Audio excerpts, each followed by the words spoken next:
Bienvenue dans Je pensais que j'étais la seule, le podcast santé qui amplifie la voix des femmes dans un système de soins patriarcal qui nous oublie, nous isole et nous fait douter de nous-mêmes. Quand notre douleur est minimisée, quand les diagnostics tardent et quand nos récits sont absents de l'espace médiatique, c'est une double peine.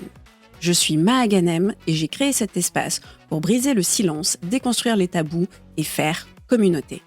Ici, les femmes prennent la parole, qu'elles soient patientes, aidantes, soignantes, pour dire haut et fort ce que beaucoup d'entre nous vivent en silence. Parce qu'aucune femme ne devrait penser qu'elle est seule et parce qu'ensemble, on est plus forte. Bonjour Gaëlle. Bonjour Maha. Et bienvenue dans Je pensais que j'étais la seule. Merci. Comment ça va aujourd'hui Gaëlle ? Alors, fatiguée parce que je me suis levée très tôt pour être à l'heure, là, donc au rendez-vous. Et très, très heureuse d'être là. Oh, merci beaucoup. Vraiment, je suis heureuse de t'accueillir. Gaëlle, on s'est connus via LinkedIn, où je t'avais repéré par rapport à un post que tu avais fait sur le fibrome. Et moi-même, depuis quelques années, j'avais eu mon propre diagnostic de fibrome et j'avais trouvé ce que tu disais extrêmement puissant et juste. Et voilà, et ça fait une année qu'on échange toutes les deux par rapport à ça, pour quant à ta participation au podcast. Et vraiment, je suis ravie que tu sois là. Aujourd'hui, nous sommes à Paris, à la Cité Audacieuse, dont je remercie le prêt de locaux et de studios. Et donc, comme tu disais, toi, tu es venu de loin pour venir jusqu'ici.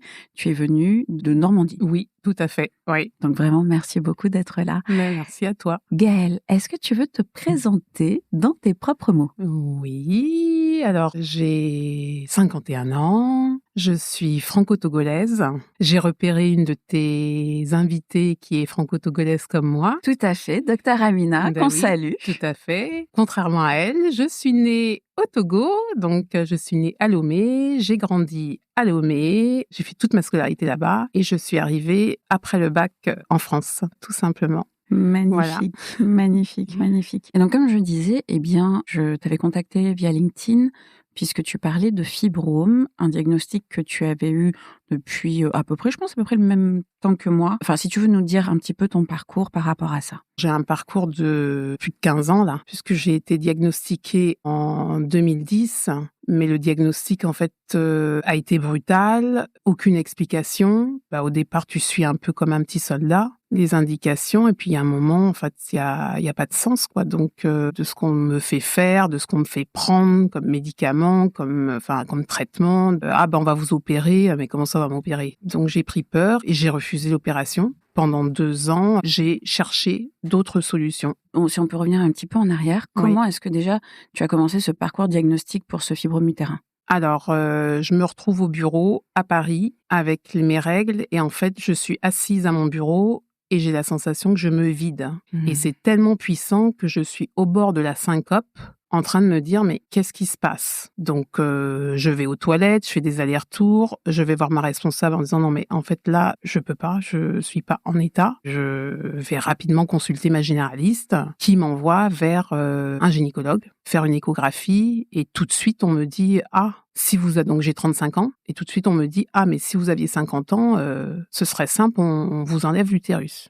Je sors de là en me disant mais waouh, c'est quoi cette histoire là ? Donc comment ça on va m'enlever il y a pas d'autres possibilités, puis comment c'est dit quoi. C'est ça, c'est si t'avais eu 50 ans, ton utérus, t'en as plus besoin, boum, on l'enlève. Oui, donc je sors de là choc en pleurant, en me disant mais c'est quoi ce truc de dingue ? Je retourne voir la généraliste avec qui je m'entends très très bien, donc je fais des allers-retours avec le gynéco, et puis on me préconise des examens, donc et comme je te dis, je suis la chose, donc je dis bon ok, donc on me propose rapidement une hystéroscopie, je pense que ça doit être ça. Et donc c'est quoi comme examen une hystéroscopie ? C'est par voie vaginale, donc sous anesthésie, et on va gratter l'utérus, donc je t'avoue que je suis pas très très enchantée, donc je refuse. Non, ça va, non, merci, ça va aller.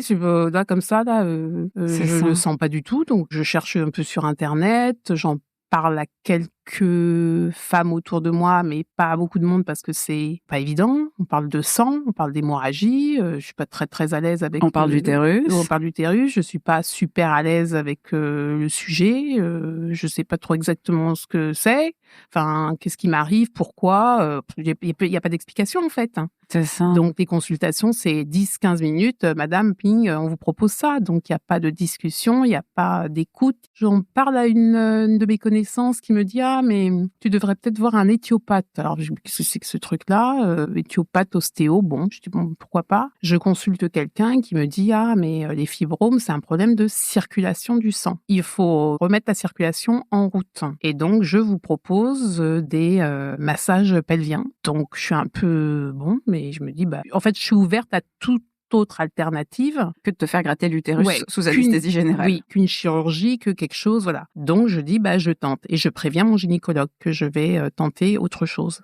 Et en fait, ça donne de très, très bons résultats. Okay. C'est-à-dire que pendant 6 mois, j'ai un cycle normal. Je précise, par contre, que, en fait, j'ai été réglée très tôt. J'ai été réglée à 11 ans. J'ai toujours eu des règles hyper abondantes. Des maux de ventre, mais qu'à cette époque-là, c'était normal. Oui, oui. Mais encore aujourd'hui, malheureusement. Du coup, t'en parles pas, quoi. En fait, c'est normal. Bon, écoute, tu fais avec. Une fois par mois, tu souffres. C'est ça. Donc, je vois cet éthiopathe pendant 6 mois. Soit technique marche, et puis, au bout de 6 mois, les saignements abondants, les caillots reviennent. Donc, j'accepte la proposition du gynécologue. En me disant, bon, là, t'as tourné, enfin, t'as essayé autre chose, tu t'es donné un peu de temps. Je lui dis, OK, c'est fait en ambulatoire. Je rentre le matin, je sors l'après-midi. Je demande au gynécologue si je peux partir en congé dans les 15 jours qui suivent et me dit oui. Donc, je m'en vais à l'île de la Réunion pour la première fois, 3 semaines. Et au milieu de mon séjour, je suis obligée de rester bloquée 2 jours dans la chambre où je suis, à faire des allers-retours entre le lit, le canapé, la douche et les toilettes, parce que j'ai une hémorragie, mais plus, caillot, et que du coup, je comprends pas. Je viens de passer par une intervention où je comprends pas, je suis paniquée, donc je rentre à Paris, j'appelle le gynécologue, ou même, je pense que j'ai dû faire un mail pendant mes vacances, en disant non mais moi j'ai un problème, mais on me propose du Decapeptyl. Du Decapeptyl. Oui. Qu'est-ce que le Decapeptyl ? Le Decapeptyl, c'est une injection de produit pour mettre l'utérus au repos. Donc, je me retrouve avec des effets secondaires, des bouffées de chaleur. Ah oui. Oui, je travaille, j'ai repris un petit boulot, parce qu'entre-temps, j'ai changé d'emploi. Puis je discute, c'est en climatisé, et puis tout d'un coup, j'ai l'impression que je commence à bouillir sur place et que j'ai chaud. Et je me dis, mais donc oui, c'est les effets secondaires. Donc je me dis, super. Donc tu comprendras que plus loin dans mon parcours, quand on me repropose ça, je dis, écoutez, non, merci. Non. Et on t'avait prévenu de ces effets secondaires ? Non, on m'a dit, on va vous mettre, pour cicatriser, l'utérus a besoin d'être au repos. Donc, ce produit-là va vous soulager et va aider. Puis je pense que même si on me l'avait dit, tant que tu le vis pas, tu comprends pas bien, en fait, de quoi on parle, en fait. C'est ça. Donc, en fait, toi, tu penses on t'explique pas vraiment comment est-ce qu'on va mettre l'utérus au repos, mais en gros, ce qu'on a fait, c'est une sorte de ménopause. Oui. Wow. Donc, je me retrouve, en ménopause forcée, 3 mois. Et personne ne t'a dit ça? Je pense qu'on me l'a dit, mais je te dis, déjà, je regarde un peu sur Internet, c'est quoi le produit. Quand je vois le tarif de l'injection, déjà, j'ai peur. J'avais 300 € l'injection. Bon, prise en charge par la Sécu, bien sûr, évidemment, mais quand même. Donc, je me dis, 300 € l'injection. Mais qu'est-ce qu'il y a dedans, quoi? Donc, mais comme je suis perdue et qu'il n'y a pas d'autre voie, je prends cette option-là qu'on me propose. Et donc, pendant 3 mois, tu es ménopausée. 3 mois, je suis ménopausée. La belle vie, mais à côté, bouffée de chaleur, donc pas super agréable. Tu ne te vides pas de ton sang, non. Mais à côté de ça, j'ai d'autres problèmes. Oui, j'ai d'autres problèmes. Et puis, je tiens à mon cycle, en fait. C'est un repère pour moi. Donc, c'est un peu perturbant tout d'un coup de passer de l'hémorragie à plus rien. C'est à sec, c'est à sec, mais c'est-à-dire, qu'est-ce qui se passe dedans? Parce que y a pas de caméra, tu vois pas? Purée. Oui, tu peux dire purée. Comment tu te sens émotionnellement à ce moment-là? Parce que tu dis, tu tiens à ton cycle. Moi, je sais que j'ai une relation très compliquée avec mon cycle. J'avoue, je suis désolée, cycle, je ne tiens pas particulièrement à toi. Malgré tout ce que tu fais pour le corps des femmes et pour mon corps, en vrai, moi, depuis le premier jour, c'était problématique. Donc, je n'y tiens pas particulièrement. Mais toi, tu tiens à ton cycle. Oui. Du coup, émotionnellement, psychologiquement, comment tu te sens à ce moment-là? Eh ben, je suis perdue. Je suis perplexe parce que j'ai l'impression que on m'a vendu du rêve, en fait, en me disant, ah, mais on va vous faire cette petite intervention-là, on va gratter un peu, et puis tout va bien, quoi. Et en fait, pas du tout. Pas du tout, du tout, du tout. Pour moi, c'est un trauma pour mon corps. Il y a une anesthésie. Enfin, c'est pas. Non, c'est ça, c'est pas anodin. C'est pas anodin. Donc, et puis j'ai pas l'habitude de l'hôpital. J'ai jamais été hospitalisée. L'odeur, je supporte du lieu, je supporte pas. Enfin, donc j'ai peur en fait. Je vais pas. Je te dis choisir entre aller faire ça et puis prendre un billet, ma valise, un maillot de bain et puis dire allez, ciao, je m'en vais en vacances. En fait, je suis un peu entre les deux, en train de me dire bon, je m'en vais. Mais en fait, je suis un bon soldat. Donc, j'y vais. C'est ça. Mais ça arrive souvent. Hein. Beaucoup des femmes qui viennent dans le podcast, elles disent, bah voilà, on m'a dit de faire ça, je fais ce qu'on me dit, j'applique à la lettre, je fais la bonne petite soldate. Et en fait, c'est le triple choc en retour parce que tu te retrouves avec des symptômes et des effets secondaires dans le corps que tu n'avais pas avant, dont on t'a pas vraiment expliqué les tenants et les aboutissants. Je pense aussi parce que, en vrai, les professionnels de santé qui les prescrivent, à moins d'être passés par là, eux-mêmes ne savent pas vraiment l'étendue des choses. Et puis, il y a ce côté, effectivement, où il y a une douleur qu'on connaît, avec laquelle on s'est entre guillemets familiarisé, qui n'est plus là, et on l'échange contre une nouvelle dont on ne sait rien, et en plus qui est médicamentée, ce qui n'est pas ce que nous vend le système de soins non plus. Donc, je comprends que moi aussi, j'aurais envie de prendre ma valise et dire ciao à la compagnie. Bah oui. Et donc là, on est en quelle année ? On est début 2012, printemps 2012. Printemps 2012. Ouais. Et toi, le diagnostic de fibrome a été posé en 2010. D'accord, donc 2 ans plus tard. 2 ans plus tôt. Enfin, oui, là, on est 2 ans plus tard. On est 2 ans plus tard. C'est simplement que moi, le diagnostic la façon dont il a été posé, j'ai pas d'explication. Je ne sais pas ce que c'est un fibrome, je ne sais pas pourquoi j'en ai. On me propose que de la chirurgie et je me dis non, mais il n'y a pas d'autres options. Ok. Alors, dans ce cas-là, je veux revenir là-dessus. Tu es assise à ton bureau au travail. Tu as l'impression de te vider. Ça, c'est une sensation que je connais très bien parce que j'ai 3 fibromes et il y a quelques temps, il y en a un qui a fait des siennes et vraiment, c'est horrible. Tu as l'impression de devoir aller aux toilettes toutes les 3 secondes. Non, mais moi, j'étais même sur mon siège en train de me dire, c'est comme si le robinet est ouvert. Il y a un moment, est-ce que ça va pas s'étaler ? Et que je vais être assise dans une mare. Ouais, dans une mare de sang. Donc, oui, donc t'es au boulot, t'as les collègues autour et tu te dis, il y a un truc qui va pas du tout. Et t'as pas prévu, t'es pas venu avec le stock en mode inondation, quoi. Donc, comment tu fais ? Ah, t'as un gilet. Bah, heureusement que t'as un gilet parce que tu vas le mettre sur les fesses, hein, donc c'est plus sûr. Pour raser les murs et aller aux toilettes et aller voir ce qui se passe et te dire, ah oui, quand même là, urgent, faut faire quelque chose, faut rentrer chez soi ou allô, qui a des protections dans son... Donnez-moi toutes les protections. Oui, dans son sac, parce que, oui, une protection en plus, ok, mais je me promène pas avec un stock. C'est ça. Et donc là, tu as l'impression de te vider. Tu consultes ton gynéco ? Je consulte ma généraliste d'abord. Ta généraliste. Qui me fait faire une échographie, elle m'envoie ensuite vers un gynécologue, où je vais voir le mien d'abord, plutôt, en fait, et... Lui me propose une chirurgie tout de suite. Ouais, c'est ça. Et je dis non. Je retourne voir la généraliste qui m'envoie vers quelqu'un qu'elle connaît, donc un autre gynécologue, qui lui me propose quelque chose de moins invasif, on va dire, et qui accepte aussi que je fasse d'autres choses à côté, notamment ces séances avec cet éthiopathe sur Paris qui m'ont aidé, qui m'ont fait juste gagner du temps en fait finalement. C'est ça. Donc voilà. C'était plus du soulagement qu'une réelle solution. Oui. Une solution définitive. Oui. Et donc, entre ta généraliste, ton gynécologue perso, celui auquel elle t'adresse, personne ne prend le temps de t'expliquer véritablement quels sont les tenants et les aboutissants d'un fibrome. Non.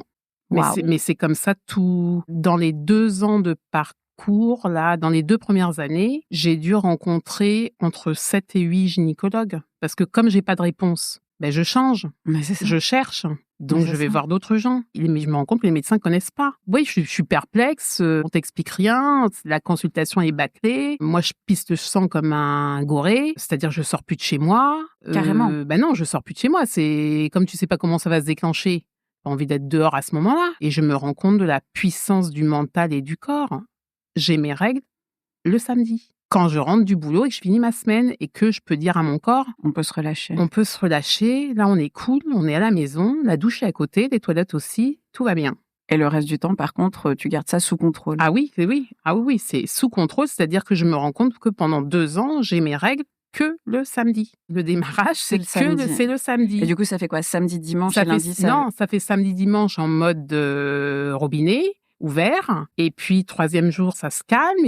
Et donc, le lundi matin, je retourne au boulot et c'est déjà plus confortable. Mais j'ai 2 jours où je suis chez moi ou alors je suis autour de chez moi. Attends, c'est dingue. L'énergie que ça doit te demander en semaine de, entre guillemets, garder ça sous contrôle. Ben oui. Et le week-end, c'est là où, littéralement aussi, tu peux te lâcher. Oui, mais en fait, tu t'en rends pas compte, en fait. C'est après coup que je pose en posant les dates que je me dis, mais c'est quand même dingue cette histoire de tomber toujours un samedi comme un... comme un métronome. Oui, bah oui. Et en parlant autour de moi, là, il y a quelques années, à d'autres femmes de l'association Fibromafou France, que j'ai rencontrées après, il y en a une qui me dit, mais t'as un mental de malade. Mais c'est ça. Je dis, ah bon, non, je sais pas, j'ai pas fait attention à ça, moi. Parce que, contrairement à ce qu'on pourrait croire, quand on a nos règles, eh bien, les règles, en vrai, c'est un signal qui est envoyé par le cerveau. Ça commence pas au niveau des ovaires. C'est un signal qui est envoyé par le cerveau vers les ovaires pour dire, là, ça y est, c'est le moment, c'est parti. On va voir s'il va y avoir fécondation ou pas. Oui. Et toi, le tien, il est tellement puissant qu'il décide du jour de la semaine où le sang peut s'écouler et les fibromes peuvent vivre leur vie. Oui. Purée. Alors ça, c'est assez dingue. Donc, 2010, tu as le diagnostic. 2 ans d'errance, on va dire, pour... Oui, 2 ans d'errance pour trouver une solution. Celle qui me fait le moins peur, en fait. Parce que ma hantise, c'est d'aller me faire opérer, de me réveiller, qu'on me dise, madame, on n'a rien pu faire et puis on a dû vous enlever l'utérus. En fait, ça, je cauchemarde de ça. Ouais. Donc, je veux absolument pas aller me faire opérer. On avait Laurie en saison 1 du podcast qui est venue parce qu'elle aussi, voilà, elle a eu ses règles un jour et comme elle dit, les règles sont parties mais la douleur est restée. Elle a fait le tour des France des médecins, elle a dû voir plus d'une quinzaine de spécialistes de santé, peut-être même 20-25, elle disait. Et au final, on lui a retiré l'utérus, mais en vrai, même après le retrait de l'utérus, elle a continué à avoir mal. Et c'est ce qu'elle disait. Avant d'entrer en salle d'opération, elle ne savait pas si elle allait ressortir entière ou pas. Parce que il y a effectivement ce flou qui, je sais pas s'il est manufacturé ou si, voilà. Je pense que c'est aussi un gros problème de connaissance du corps féminin et des problématiques liées à nos hormones et au corps des femmes. Et elle disait, je ne savais pas si j'allais ressortir du bloc entière ou pas. Et toi, tu vis la même angoisse. Moi, je ne veux pas y aller. Parce qu'on me dit on va vous opérer, mais comme on m'explique pas bien ce qui se passe et que c'est pas très clair pour moi, je dis non mais vous les gars, vous allez pas me toucher, c'est juste pas possible en fait. Non, merci. Ok, donc là on est en 2012. Ouais. Comment par la suite ça se passe pour toi? Au fur et à mesure que je passe des contrôles d'écho, d'IRM, de machin, enfin parce que j'en fais, je sais pas combien, tu vois, je suis au taquet à surveiller. Je tombe. C'est ça, tu te saisis du dossier. Oui. Je rencontre une radiologue qui me dit mais est-ce que vous avez entendu parler d'embolisation? Non. Qu'est-ce que c'est? Mon conjoint pratique l'embolisation à tel endroit dans Paris. Pourquoi pas aller le consulter? Et donc l'embolisation? L'embolisation, c'est une alternative à la chirurgie, donc dans le cadre des fibromes. On injecte par une artère des microbilles pour aller boucher les artères qui nourrissent le fibrome. Et donc, du coup, arrêter les saignements. J'en parle à mon gynécologue qui est absolument contre, mais il n'y a pas de discussion. Oh, waouh! Donc, je reste un peu bloquée en disant, mais comment ça Et pourquoi, d'ailleurs? Non, on connaît pas les effets secondaires, c'est non. Bon, c'est un peu limité en termes d'échanges et de discussions. Donc, et moi, je suis un peu une rebelle, en fait. Donc, ça attire forcément mon attention. Je me dis, mais pourquoi? Donc, je vais consulter le radiologue en question en lui disant voilà ce qui m'arrive et je suis perdue, je ne sais pas quoi faire, ça fait bientôt 2 ans que je me balade là donc et que je trouve pas de solution qui me convienne à moi. Il me décrit le processus, il me demande si j'ai un désir d'enfant. Oui, j'ai 36 ans à ce moment-là, donc je lui dis je suis célibataire, j'ai envie de garder mes chances. Donc il me propose, et je lui dis merci encore aujourd'hui, il me propose de faire un test pour vérifier le niveau de mes réserves ovariennes, en me disant si les réserves sont à sec, c'est pas la même problématique que si c'est le contraire. Et il s'avère que mes réserves sont au top. Donc, j'ai encore moins envie qu'on t'enlève l'utérus. Qu'on m'enlève l'utérus ou qu'on y touche ou qu'on l'abîme ou etc., etc. Parce que, en plus, d'un gynécologue à l'autre, on me dit, ah, mais ce genre d'intervention où on gratte, etc., on abîme aussi. Ouais. À ce moment-là, j'ai une dizaine de fibromes quand même. Ah, waouh! J'ai une dizaine de fibromes, dont un de 6 cm et un de 3 cm et les autres de 1 cm.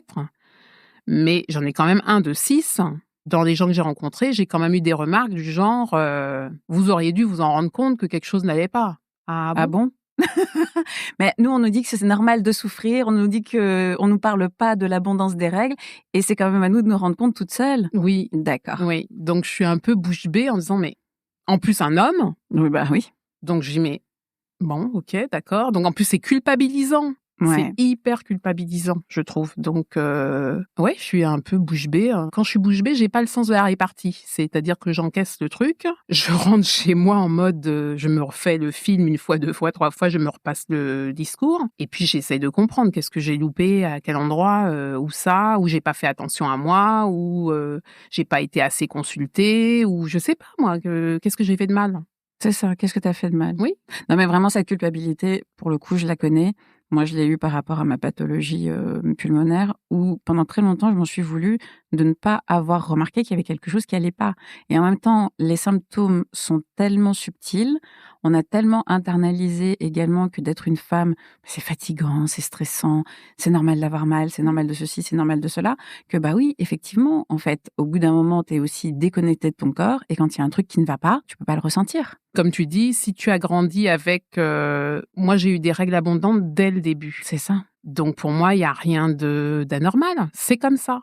J'ai pas été demander aux copines comment c'était pour elles. C'est au fur et à mesure, là, dans les années où même encore dernièrement, l'année dernière, j'ai une de mes relations qui m'a dit « Ah non, mais moi, c'est 3 petits saignements et puis ça dure 3 jours max. » Ah, mais moi, la première fois que j'ai une copine qui m'a dit « Mais moi, ça me fait pas mal les règles », j'étais comme « Quoi ?» Mais de quoi me parles-tu ? Ben oui, ça saigne, je viens en France en vacances chez ma grand-mère, je tâche le lit, je me fais engueuler. Je suis là, mais mamie, j'ai pas fait exprès, en fait. Tu dors, tu bouges. Entre deux, j'ai pris j'ai fait autrement, c'est-à-dire que tu installes un drap de bain, voire 2, quand tu as tes règles, et puis en tout cas, quand j'ai mes règles, j'installe un drap de bain dans le lit, par-dessus le drap, pour être sûr que je vais pas tremper tout le lit. Ouais. Parce que ça veut dire, après, tu changes tous les draps. Potentiellement, tu peux aller tacher le matelas. Donc, c'est un truc, c'est l'enfer, en fait. C'est juste l'enfer. Et donc, toi, c'était ton normal. C'était ta normalité. Bah oui, pour moi, c'est ma normalité. Bah oui, c'est ma normalité. Ça a toujours été comme ça. Pourquoi tu veux que je la remette en cause d'un jour ou l'autre, où personne m'a dit que personne m'a fait faire de chez moi, ou en mode ok, premier jour c'est comment, deuxième jour c'est comment, combien de serviettes par jour, ce que potentiellement on fait maintenant en fait, pour avoir une idée du volume. Oui, c'est ça. Oui, du volume, oui. Purée, on t'a culpabilisé. Réserve ovarienne au top du top. Oui. Tu te dis, on va arrêter de trifouiller mon utérus. Oui. Et donc, cette embolisation, pourquoi pas ? Je rencontre un deuxième spécialiste, parce que je prends divers avis. C'est un moment, je me jette plus avec le premier. Je prends des avis différents. Et en fait, chacun défend son beefsteak. C'est-à-dire que le gynécologue, c'est non, non, non. Et le radiologue, c'est mais pourquoi vous allez aller vous faire opérer ? Et toi, tu es au milieu, sans la connaissance, en train de te dire, bon, est-ce que je la joue à pile ou face ? Comment je fais ? Ceux qui sont experts ont des discours contradictoires, puisque chacun prêche pour sa chapelle. C'est ça. Donc, j'ai eu un long moment de, mais comment je fais ? Jusqu'à m'asseoir avec un système de tableaux, de colonnes, le pour, le contre, et puis me dire, moi, la moins pire des solutions, c'est l'embolisation. Donc, OK pour l'embolisation. Et c'est ce gynécologue-là qui me dit, est-ce que vous avez entendu parler d'une association qui vient de se monter, Fibrome Info France ? Ah bon ? Non. Voilà les coordonnées. Bonjour Angèle. Bonjour Angèle. Que je remercie, mais tous les jours. Tous les jours, je dis merci à Angèle d'être là, de nous défendre bec et ongles. Il y a des moments, je ne sais pas où est-ce qu'elle va chercher cette énergie-là. Ça fait 15 ans, mais je lui dis merci. Parce que je rencontre des femmes qui ont les mêmes problèmes que moi, voire pire. Et je me dis, mais waouh, en fait, je ne suis pas toute seule. Non, voilà, je pense que ce qu'on n'a pas encore dit et qu'on peut dire ici, c'est que le fibrome, c'est par le corps médical vu comme quelque chose de non cancéreux, enfin de même de bénin. Je crois que le terme qu'ils utilisent, c'est ça va pas te tuer, mais par contre, ta qualité de vie, l'impact que ça a sur ta santé mentale, le fait que tu peux avoir tes règles tout le mois ou tous les 3 jours dans le mois, ça, tout le monde s'en fout. Oui. Voilà. Parce que je rencontre justement dans le lot une gynécologue où je me dis, tiens, elle sort du lot. Elle se présente comme étant spécialiste des fibromes, donc je me dis, ah, génial.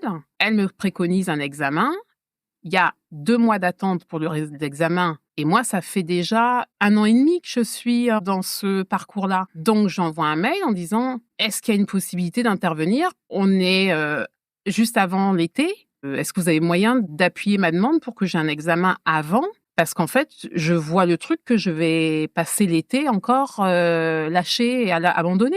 J'ai un retour me disant que je suis agressive et que j'ai quand même pas un cancer. Donc, en fait, de reprendre mes esprits. Et donc, je reste bouche bée devant le mail en me disant, non, mais une blague, en fait. Purée, ouais. Donc, comme je n'ai pas de cancer, en fait, il n'y a pas d'empathie en face. Non, c'est ça. Ta vie n'est pas en danger. Et du coup, je renvoie un message en disant, non, mais en fait, je crois que vous avez loupé le cours de psycho. Encore faut-il qu'il y ait un cours de psycho pendant les études de médecine, j'en sais rien, en fait. Mais en fait, je suis tellement, oui, je suis touchée. Je me dis, mais comment on peut me parler comme ça ? Et pourquoi est-ce qu'on doit mettre un degré de douleur ou de souffrance sur une échelle pour accompagner les gens. En fait, je comprends pas le concept, en fait. Tout à fait. C'est ce que nous disait aussi Jordania en saison 1, où le médecin, quand il lui donne le diagnostic d'endométriose et il l'opère et il la charcute et elle a quand même toujours mal, il lui dit non, mais vous avez quand même pas à vous plaindre, c'est pas un cancer. Oui, mais moi, c'est pas une réponse, en fait. C'est ça. Effectivement, je me doute bien que c'est pas un cancer, mais c'est pas parce que c'est bénin que c'est anodin. Tout à fait. C'est aussi ça. Parce que moi, ça m'a bouffé ma vie.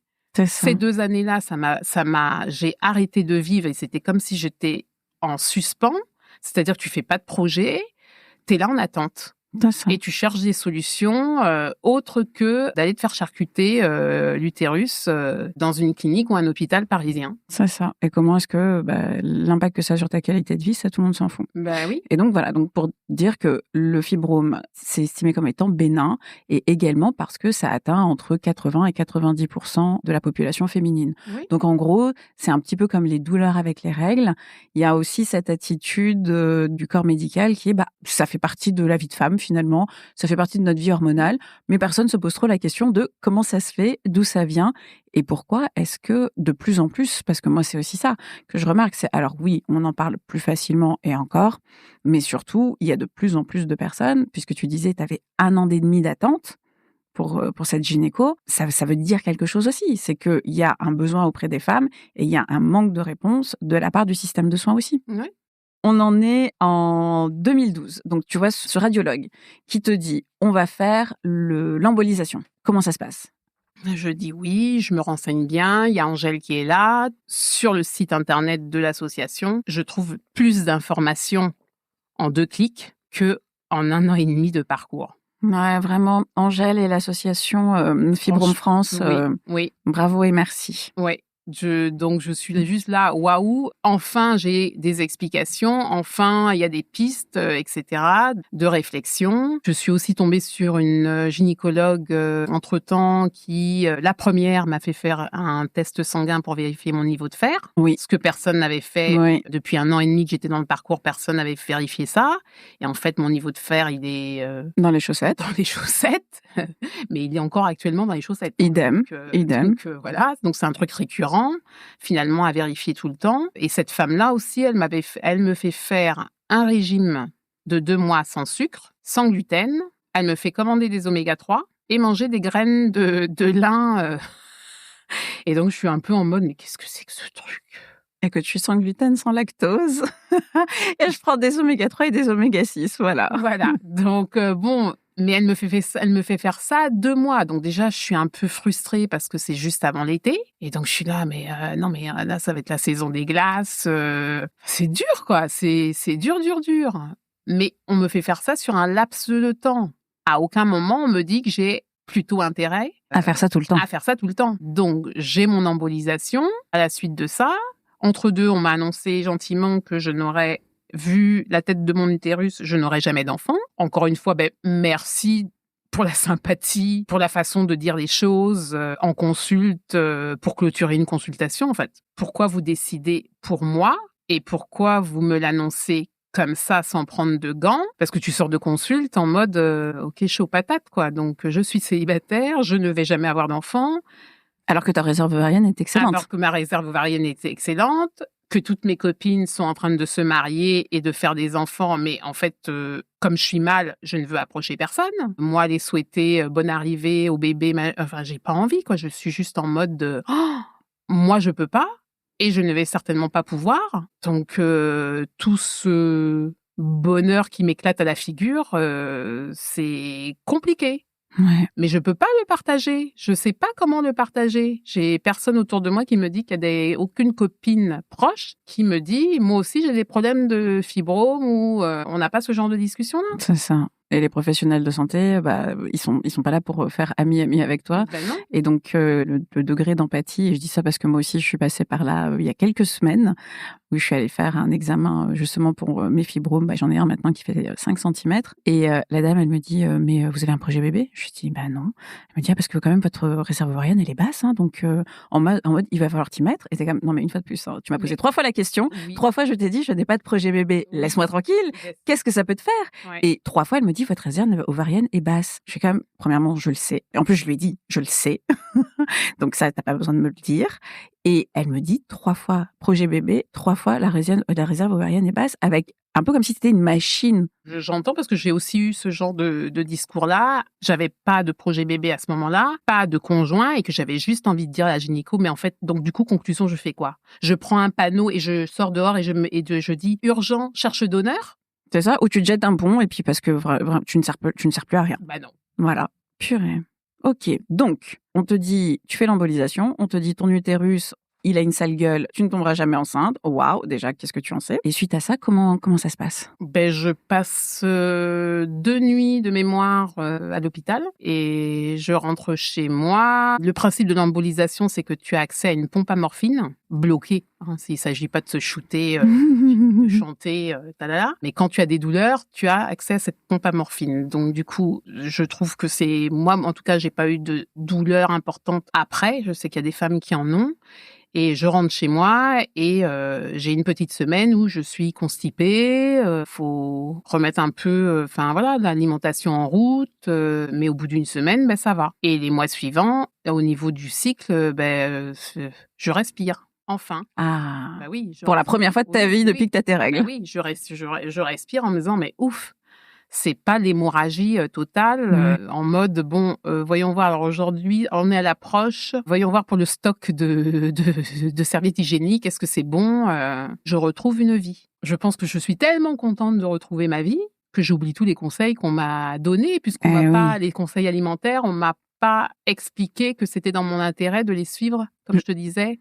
Sur le long terme. Sur le long terme. C'était une expérience de 2 mois avec prise de sang avant, prise de sang après, pour regarder un peu la différence. Mais sans trop m'expliquer, même si moi, à cette époque-là, parce qu'effectivement, j'ai fait un témoignage pour l'association, en le relisant, je me dis, mais en fait, le cerveau, il fait le tri dans les informations qu'il veut garder ou pas. Quand c'est douloureux, quand il n'a pas aimé, hop. C'est évacué. C'est évacué, tu te souviens plus, tu oublies. Et donc, en relisant, je me dis, non, mais donc mon témoignage de 2012 auprès de l'association, auquel je dis merci à Angèle, en fait, de m'avoir fait faire cet exercice-là. Parce que du coup, il y a une trace de l'époque écrite. C'est important. Donc, vraiment, c'est important. Où elle m'avait dit, aïe, aïe, aïe, mais tu vas pas de main morte. En plus, c'est long, faut découper. Je disais, non, on découpe pas. Brut. On découpe pas, j'ai des choses à te dire, je suis en colère, non, je ne découpe pas. Donc, oui, après coup, vu que l'année dernière, j'ai eu une récidive, en relisant le témoignage, je me suis dit, mais j'avais compris que l'alimentation, c'était important et que cette piste-là était éventuellement à suivre. Mais j'étais tellement heureuse d'aller mieux. T'étais soulagée, libérée, délivrée. Et que j'ai repris ma petite vie tranquillou. Mais bon, t'as souffert pendant 2 ans. Donc, moi, franchement, je comprends. Et surtout, un parcours de soins, ça, j'en parle beaucoup aussi quand j'interviens auprès de professionnels de santé. Quand tu as la chance d'avoir un diagnostic, quand, suite à ce diagnostic, tu as la chance d'avoir un traitement, je leur dis souvent, il faut pas croire, la vie des gens, c'est pas la vie d'une souris en labo à qui on injecte des médicaments. Et donc, en tant que personne, tu as tes hauts, tu as tes bas, tu as tes périodes de moins bien. Et le parcours de soins, quand tu es dans une pathologie chronique, c'est un parcours. C'est un vrai parcours.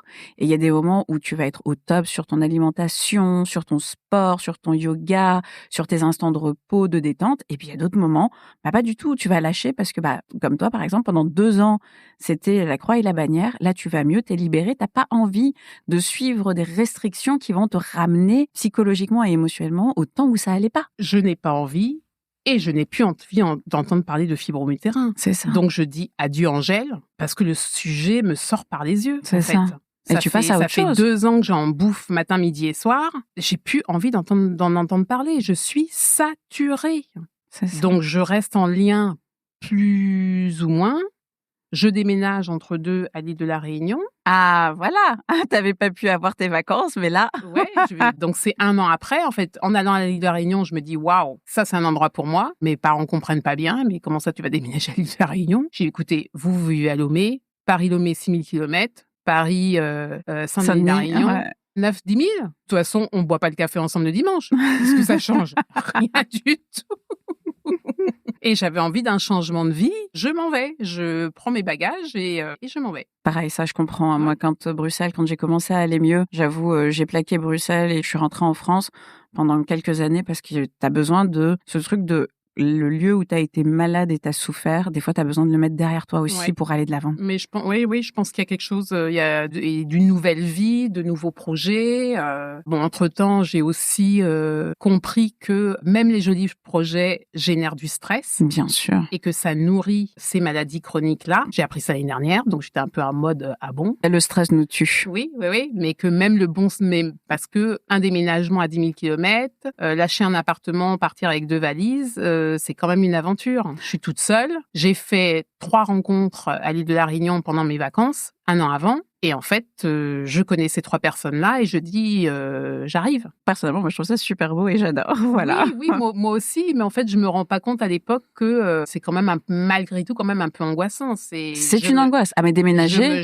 Je me jette dans un endroit où je n'ai pas d'amis spécialement, où j'ai pas spécialement de repères, où je suis venue, j'ai eu un coup de cœur.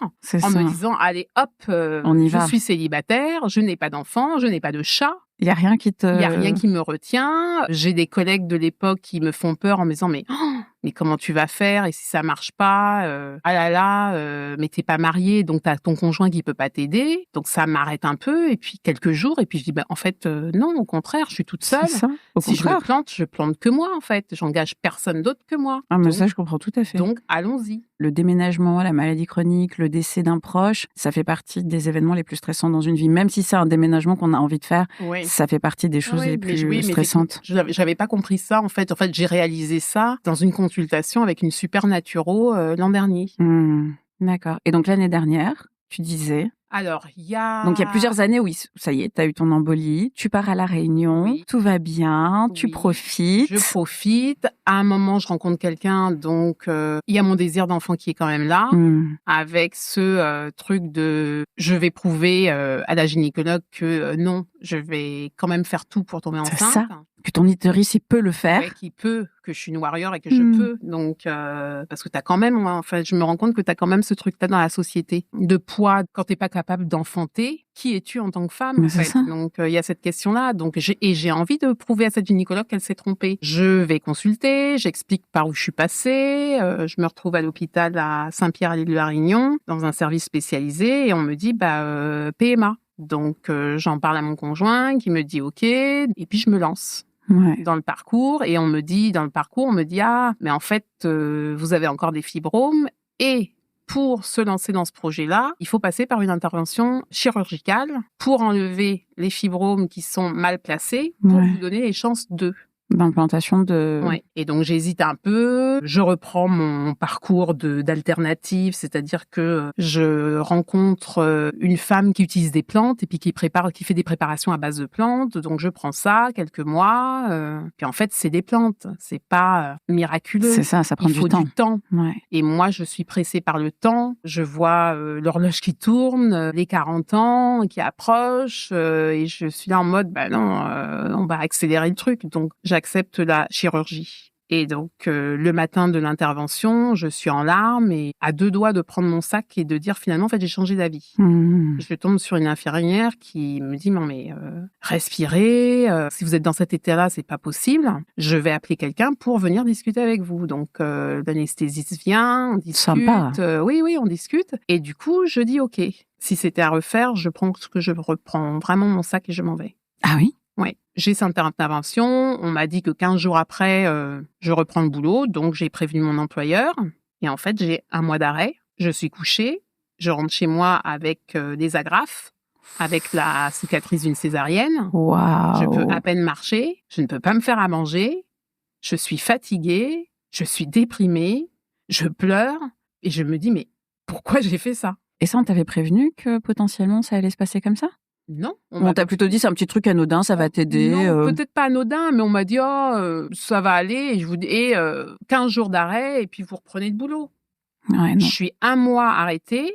J'ai déjà posé des congés 15 jours le mois suivant. Donc je dis à mon employeur, finalement ça va être 1 mois d'arrêt et je vais enchaîner sur 15 jours de congé parce que j'ai besoin d'aller m'aérer la tête en fait. Je reprends le boulot, je me lance dans le parcours. Mon contrat arrive au bout, je suis fatiguée, on me propose de le renouveler et je dis non, je vais me consacrer à mon parcours PMA. Parce que parcours PMA et boulot, c'est hyper compliqué. Et surtout que j'avais un boulot très stressant, très rythmé, un rythme danse à l'époque. Donc, je me dis, et le médecin aussi m'a fait comprendre que, vu les horaires que j'ai, le rythme, effectivement, ça va pas aider. Donc, je me dis, je vais m'arrêter, je vais me poser un peu et je vais m'occuper de ça. Donc, je me lance dans le parcours, anesthésie générale, ponction, et puis je vais régulièrement faire des implantations. Et ça ne fonctionne pas, ça ne prend pas, jusqu'au jour où je me casse le pied. Je glisse en fait sur la pelouse dans mon jardin, qui est un peu en pente, et puis je me tords le pied. Sur le coup, je me dis, ça va, et puis en fait, je me suis cassé le pied.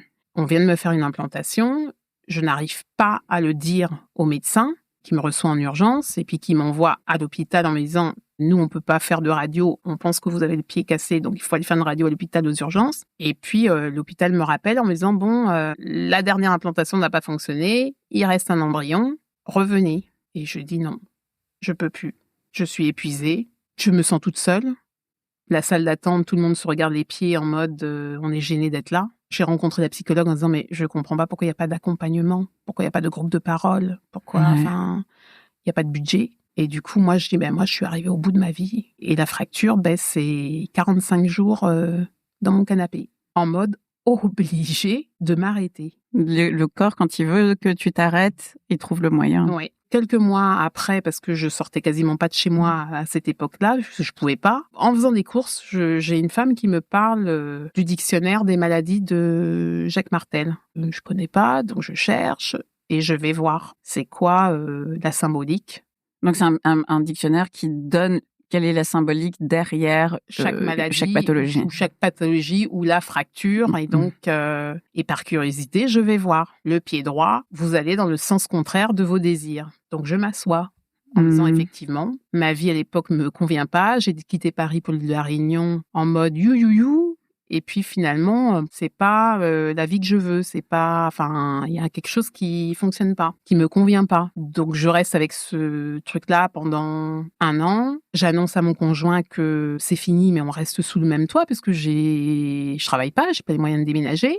Mais je lui annonce que en fait, je peux pas. Je suis arrivée au bout. J'ai pas eu la sensation d'être accompagnée, d'être soutenue. C'est terminé. Et il faut le décès d'une amie proche de mes parents, que je connais depuis que je suis toute petite, pour me réveiller. Ta vie est en train de s'effiler, tu es pas au bon endroit. J'ai clairement compris que je suis pas, il y a un truc qui va pas et qu'il faut que je reprenne ma vie en main.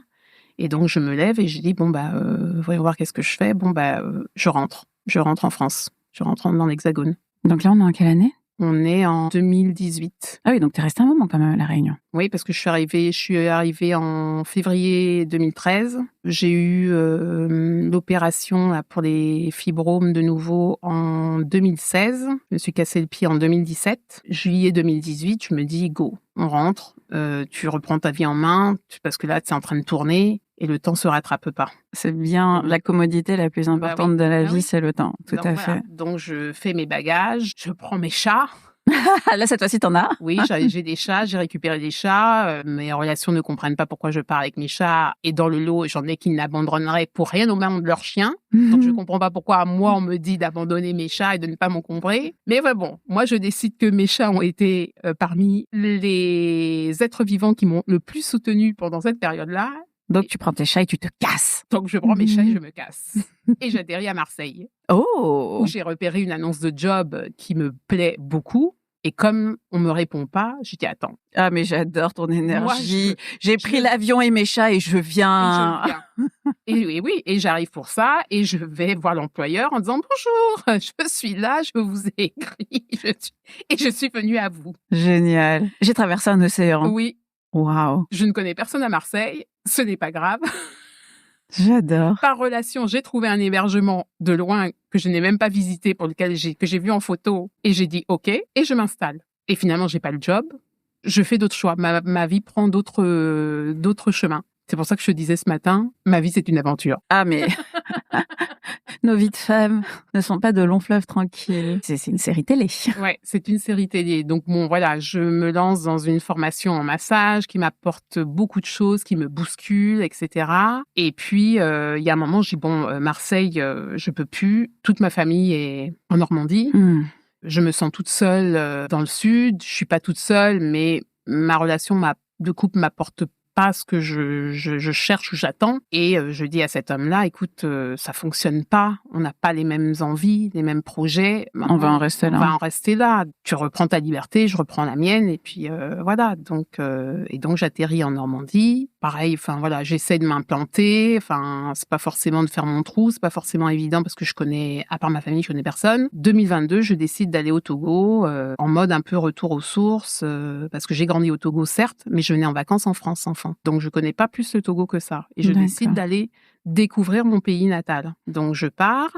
Je passe 2 mois superbes, incroyables. Je me promène sans plan, en fait. C'est que j'arrive sans programme. Donc, je me promène. En fonction des rencontres, je navigue dans le pays. Je me retrouve au Bénin. Je me promène à sac à dos, etc. En laissant ma valise à un point de chute où régulièrement je reviens. Je prends quelques affaires, je recharge, je lave.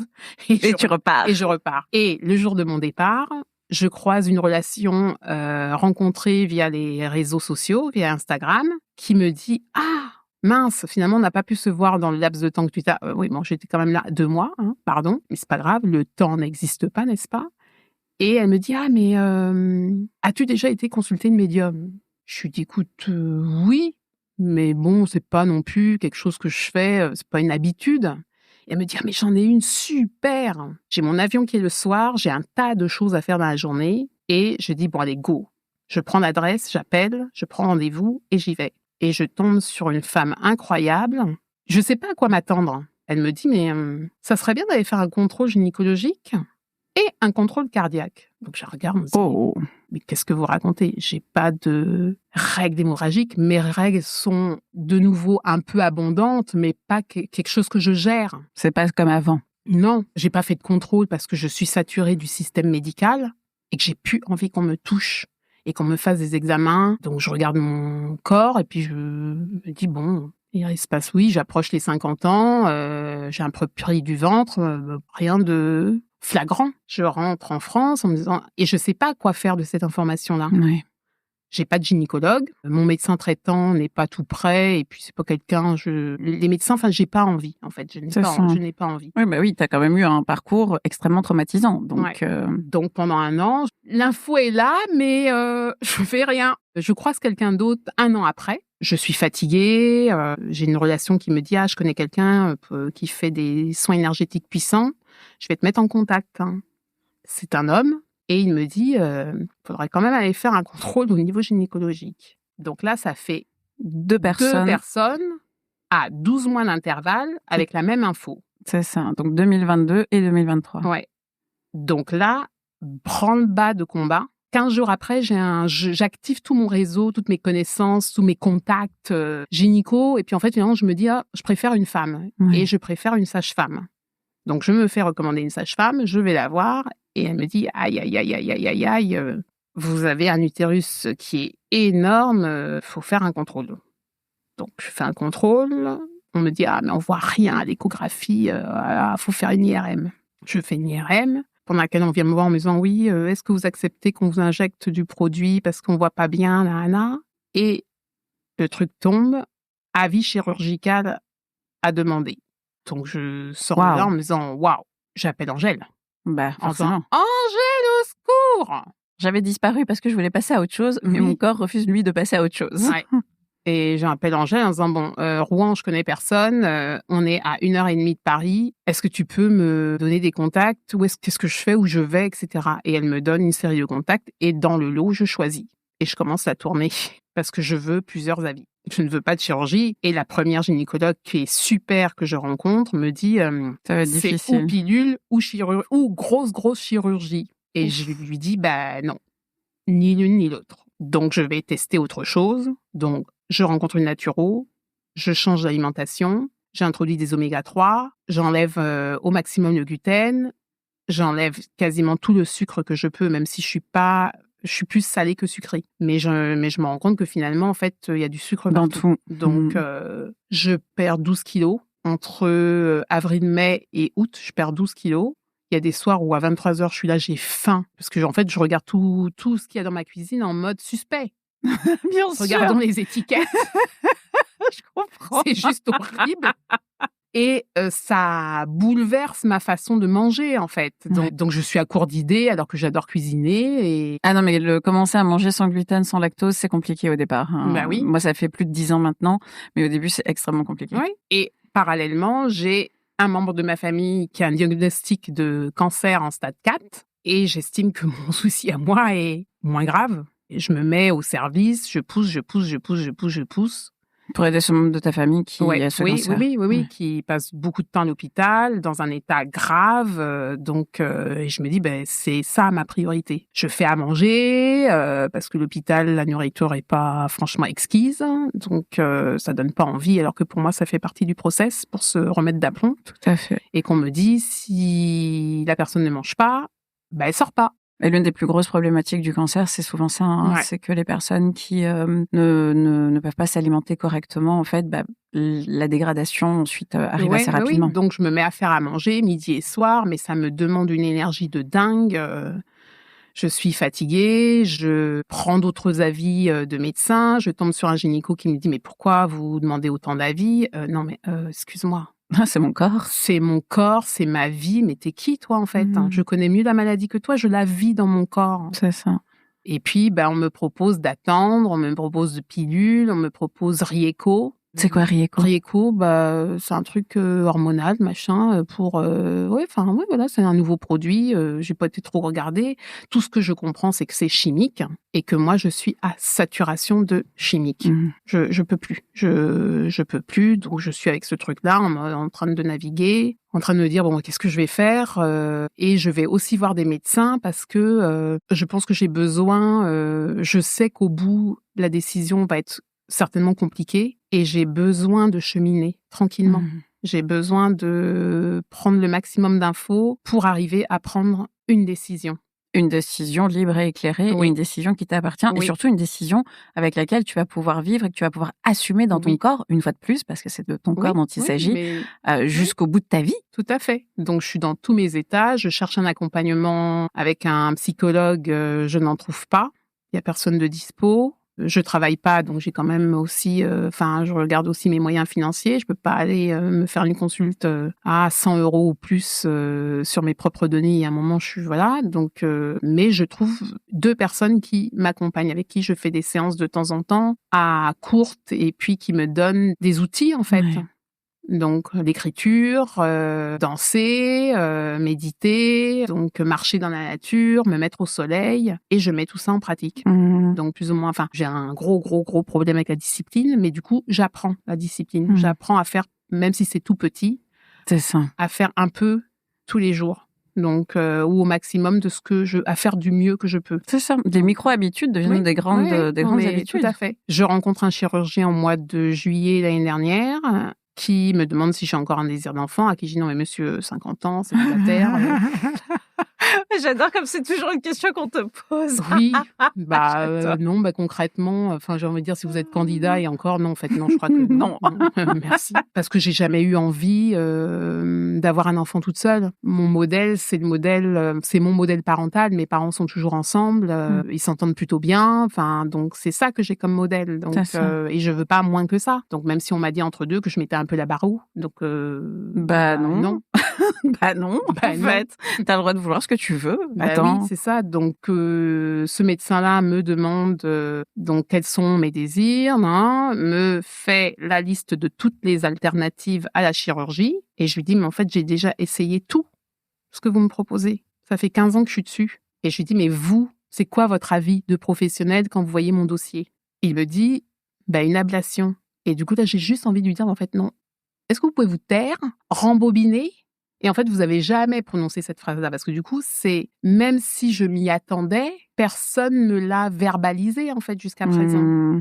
Et là, il y a quelqu'un qui l'a dit, c'est sorti, et j'ai juste envie de lui dire tais-toi, c'est pas possible. Donc je sors de là en mode tu t'es pris un truc sur la tête. Il est prêt à m'opérer la semaine qui suit, dans les 10 jours qui suivent, et je lui dis non. Ouais, le truc hyper rapide. Non, non, moi j'accompagne quelqu'un. Et puis moi, je suis pas prête en fait à l'idée de. Donc là, toi, ton parcours commence en 2010, t'arrives 2025, et là, avec tout ce que tu as fait entre-temps, on te dit finalement, maintenant, il faut tout enlever. Ouais. Et donc je pleure, je crie, je vais en forêt, je me balade, j'écris, et j'avance jusqu'à ce qu'à un moment où je me dise je vais prendre la décision, je vais dire oui. Donc c'est moi qui fixe la date.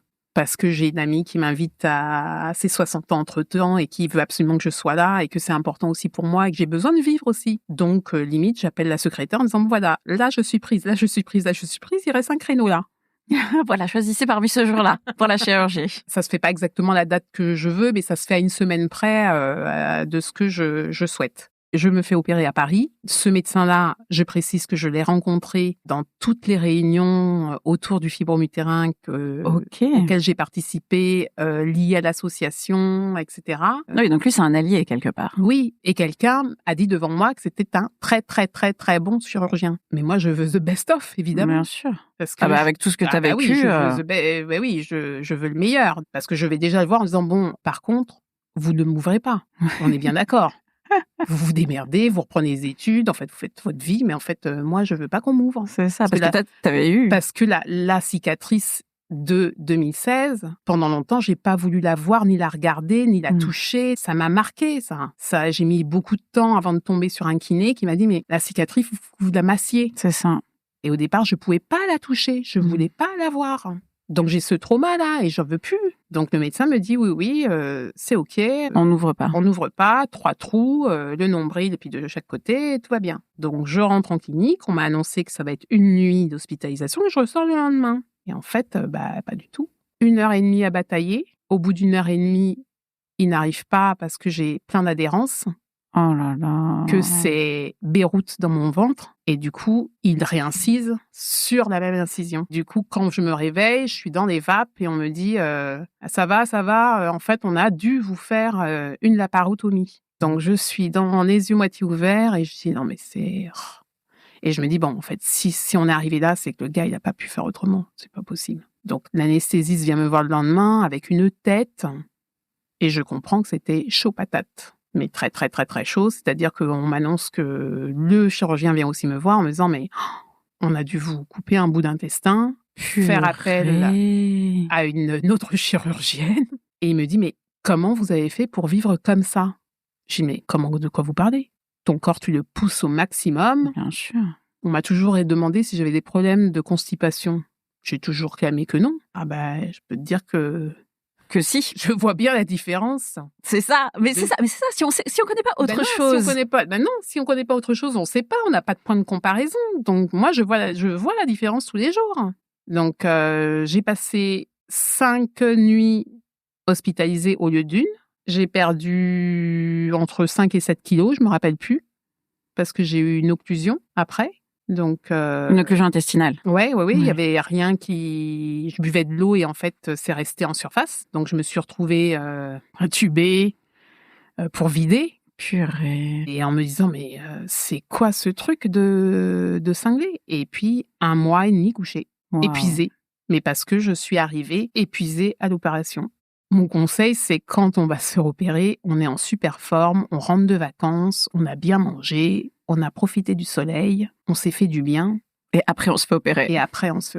Pour mieux récupérer. Et encore, je trouve que je m'en suis pas sortie trop mal parce que j'ai la comparaison avec l'opération de 2016. Et même si je suis mal et fatiguée, je me sens beaucoup mieux. Je suis pas dans le même état en fait que en 2016.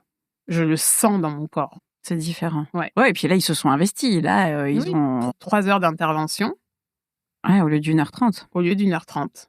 1h30 à tenter de répondre à ma demande, c'est-à-dire de ne pas inciser. Et puis, voyant que c'était pas possible, 1h30 à chercher avec une autre, un plan B, quoi. Donc, ça me donne des frissons. Et puis tout ce que tu dis là sur la constipation, etc. Comme je vais faire des épisodes solo, j'en ferai un là-dessus sur le avant-après quand t'arrêtes le gluten, le lactose et que d'un coup t'es comme ah bon? Mais purée, ça prend plein de temps en fait d'avoir un système digestif qui fonctionne. Comment font les gens? Qui a le temps? Qui a le temps vraiment? Donc, au lieu de prendre 1h30, ça prend 3 heures. Tu restes 5 jours à l'hôpital au lieu de passer qu'une nuit et ensuite tu rentres chez toi. Et comment ça se passe? Je me demande pourquoi je suis toute seule chez moi. Après une embolisation, tu as une prise en charge avec infirmière à domicile, etc., au cas où tu as mal, etc. Pour une ablation de l'utérus, c'est pas le cas. J'ai fait, sur les conseils d'une amie, j'ai fait appel à un cabinet d'infirmiers avant de partir me faire opérer, à qui j'ai dit, il y aura certainement des piqûres et puis des analyses, des prises de sang à faire. Est-ce que vous pouvez venir gérer ça? Parce que l'amie m'a dit, il faut absolument que tu aies quelqu'un parce que ça permet quelqu'un qui te voit et qui vient un peu aux nouvelles. Le premier cabinet, j'ai quelqu'un au téléphone et c'est pas la même personne qui se présente à mon domicile. Elle ne me demande absolument pas comment je vais. Elle est ébahie par la déco de mon nouveau logement où j'ai emménagé juste avant mon intervention. Et en me disant, mais vous avez eu quoi? Hystérectomie. Ah, ok. Où sont les produits? Et moi, je reste bouche bée en me disant, non mais c'est une blague.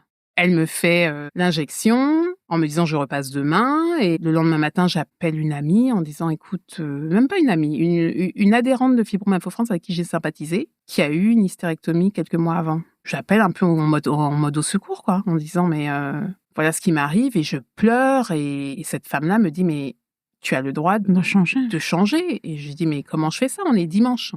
Donc elle me dit bah écoute plan B, tu la laisses revenir une deuxième fois. Peut-être qu'il y aura un changement, et puis tu prends ta décision après. Et le deuxième passage est identique. Est-ce qu'elle s'ébahit encore une fois sur la déco parce qu'elle l'a déjà vu la dernière fois? Non, elle l'a déjà vu, donc c'est bon, ça y est, elle s'ébahit plus, mais en fait, à aucun moment, elle me demande comment je vais. Quand elle s'en va, je suis en train de pleurer, je prends mon téléphone, j'appelle un autre cabinet qu'on m'avait recommandé à la pharmacie pas loin. J'appelle le deuxième cabinet en disant, voilà, je cherche un humain. Moi, je suis au fond du trou, je suis toute seule chez moi, je sais pas quoi manger parce que ça me brûle. Je sens en fait les aliments descendre, comme je sens les parois puisque ça fait une semaine que j'ai pas mangé, quasiment. Donc ou en tout cas au moins 5 jours. Je sens les aliments, je vais à la selle, ça me fait mal et je me dis mais pourquoi je suis toute seule en fait? Et en fait dans mon rêve c'est il faut monter une maison pour accueillir les femmes en sortie d'hôpital dans ce genre de situation. Un endroit en fait où c'est comme à la maison, on te fait à manger, on s'occupe de toi, on te douche si tu as besoin parce que tu n'as pas la force physique de te doucher et on prend soin de toi. Donc, je remercie la première infirmière, je passe au deuxième cabinet. Le cabinet, la dame me dit, je vais vous envoyer mon collègue. Donc, je me dis, mince, un homme? Et je suis un peu, bon. Et en fait, je tombe sur un homme super. Oh, une perle. Oui, qui me demande comment je vais, de lui expliquer ce qui m'est arrivé. et qui comprend qu'effectivement j'ai un problème avec l'alimentation et qui me dit, c'est clairement pas ma compétence, mais je me renseigne pour vous et je vais vous chercher des idées. Donc, tu as eu un humain? Oui, un homme, pas une femme. Donc, ça me réconcilie un peu avec les hommes. Parce que le lien ayant été fait entre les douleurs pelviennes, dont les fibromes, et les agressions sexuelles. J'ai participé au congrès de Fibrome Info France et à la soirée dédiée aux fibromes de l'hôpital américain. Et un des intervenants psychiatres a présenté ces données-là, donc des données américaines l'an dernier. Et donc, j'ai fait le lien avec ma propre vie sexuelle en me disant, bon, effectivement, c'est pas fantastique en termes de consentement. Oui, les hommes, c'est un peu, oui, comme beaucoup de femmes. Oui, je suis un peu en mode chat, le poil hérissé, en mode, bon, qu'est-ce qu'il va me faire celui-là? Ou qu'est-ce qu'il va me dire? Ou qu'est-ce qu'il va... C'est ça. Donc, de rencontrer un soignant qui prend son temps, qui me demande comment je vais, qui m'écoute, qui me cherche des solutions, mais je dis juste, waouh! Dans un moment de grande vulnérabilité et dans un moment où tu as été opérée de l'utérus, qui est extrêmement symbolique pour la femme. Oui.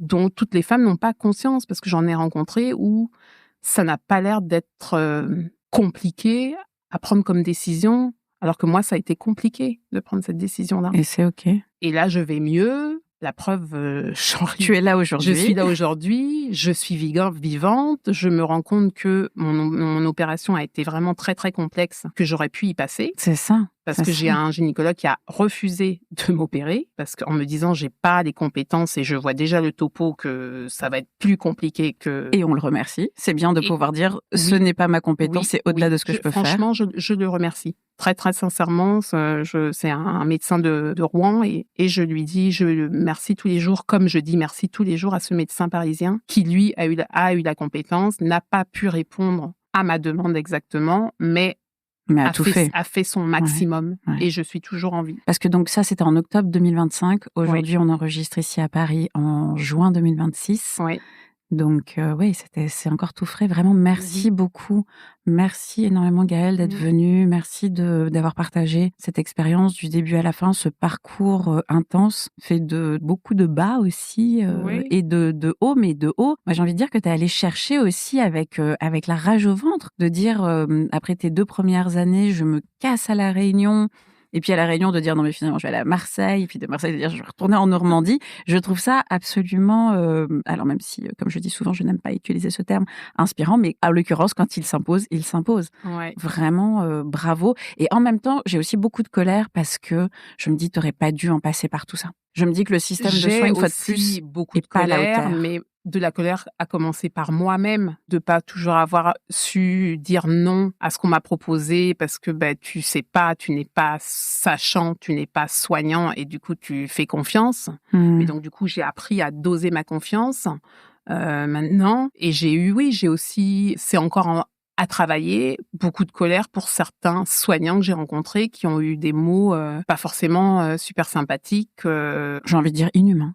Oui, moi aussi j'ai envie de dire inhumain, mais c'est pas évident mais dans le lot, j'ai aussi fait de très très belles rencontres qui me réconcilient avec l'humain.